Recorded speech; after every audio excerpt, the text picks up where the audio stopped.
কারিনা কায়সার কে, যে তাকে শহীদ মিনারে ঢাকা বিশ্ববিদ্যালয় এরিয়ে তাকে তার জানাজা দিতে হবে? সে কি করছে? সে এমন কে, কোন পার্সন সে? কারিনা কায়সারের মৃত্যুতে জুলাই আবার পুনর্জীবিত হয়েছে। জুলাইয়ের যে সৌন্দর্য সেটা আবার ফুটে উঠছে। কীভাবে উঠছে জিনিসটা একটু স্পষ্ট ক্লিয়ার করে দেই, সুন্দর করে বুঝাই দেই, পয়েন্টে পয়েন্টে কথা বলি, তাহলে জিনিসটা সুন্দর হবে। আমরা এই ছবির ভিতরে আমরা জামাত ইসলামের মাসুদ ভাইকে দেখতে পাই, আমরা যুবশক্তি রিফাত রশিদ ভাইকে দেখতে পাই, আমরা ছাত্র দলের রাকিব ভাইকে দেখতে পাই, আমরা এনসিপির আহ্বায়ক মাননীয় সংসদ সদস্য নাহিদ ইসলাম ভাইকে দেখতে পাই, এবং আরও ভাইয়েরা আছে, আবার নাম অজানা আছে বা এই মুহূর্তে মনে পড়তেছে না।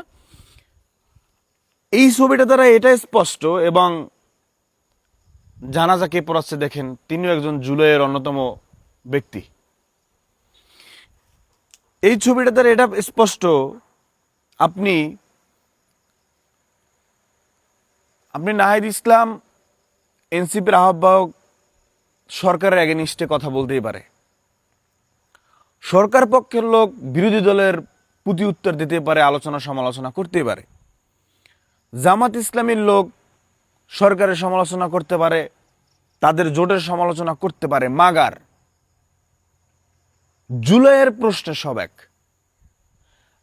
শুরুতে যেভাবে বললাম, কারিনা কায়সারকে আপনি ঢাকা বিশ্ববিদ্যালয় এরিয়াতে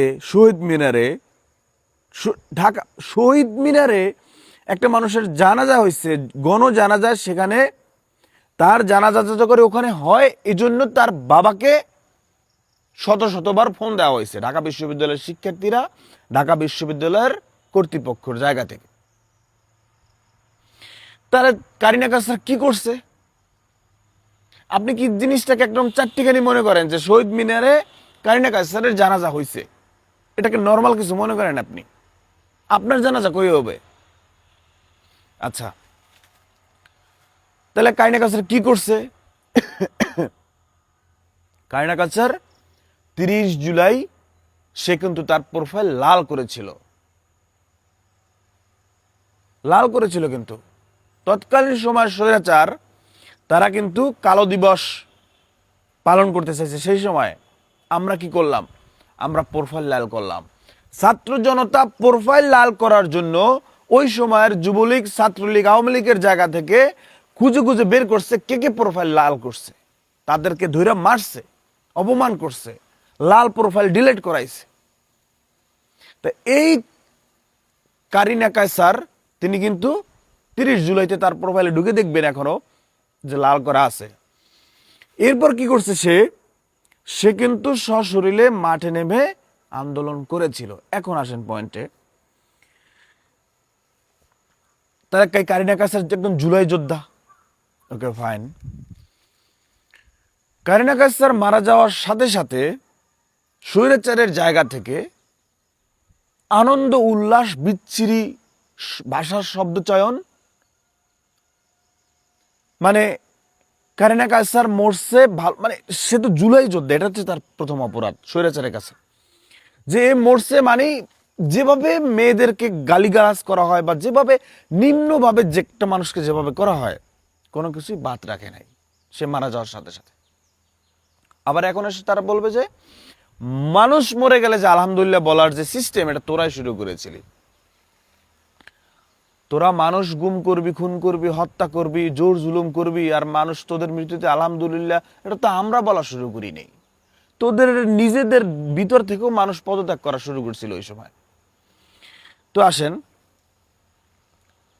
কারিনা কায়সারকে নিয়ে যেভাবে গালাগালি, সমালোচনা করা, ক্রিটিসাইজ যেভাবে হইতেছিল, আপনি কি কারিনা কায়সারের মৃত্যুর আগে এভাবে চিনতেন? নাম শুনছেন? এরকম বাংলাদেশে অনেক মানুষ আছে যারা জানাজায়ও গেছে, তারা কারিনা কায়সারকে চিনতও না।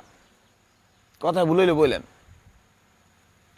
কারিনা কায়সার তো ওই যে প্রোফাইল লাল করছে, সে মাঠে এসে তার একটা ছবি দেখা যাচ্ছে পতাকা পাশে, জনগণের সাথে ফিল্ডে, এরপর কি কারিনা কাজ স্যার বিএনপিতে কিংবা জামাত ইসলামীতে কিংবা এনসিপিতে কিংবা অন্য দলে গণ অধিকারে বা চরমনাইতে বা বাম ডান কোথাও কোন রাজনৈতিক দলের শোডাউনে মিছিলে মিটিংয়ে প্রোগ্রামে টকশোতে দেখছেন?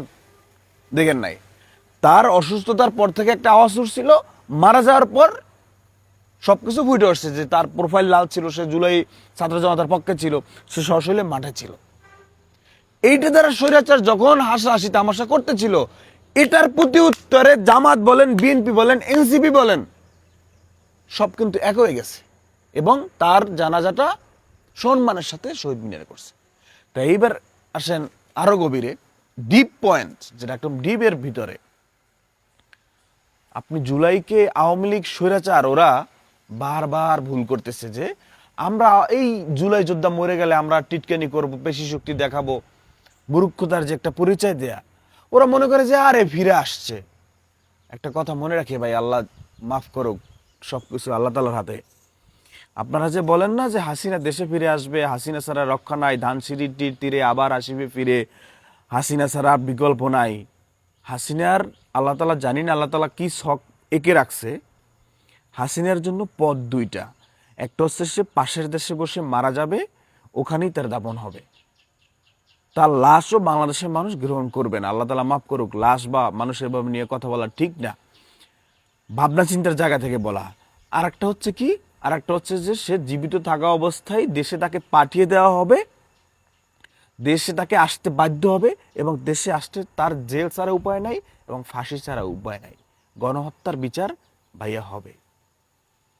আওয়ামী লীগ, ফেসিবাদ, স্বৈরাচার, স্বৈরশাসক এরা শুরু থেকে, এই জুলাই আগস্ট আন্দোলনের শুরু থেকে নানান ভাবে, নানান অপশক্তি, নানান ছকে তারা প্যাটার্ন, নানান সিস্টেম আগে আসছে, বাট ব্যর্থ হয়েছে। ব্যর্থ কি জন্য হয়েছে?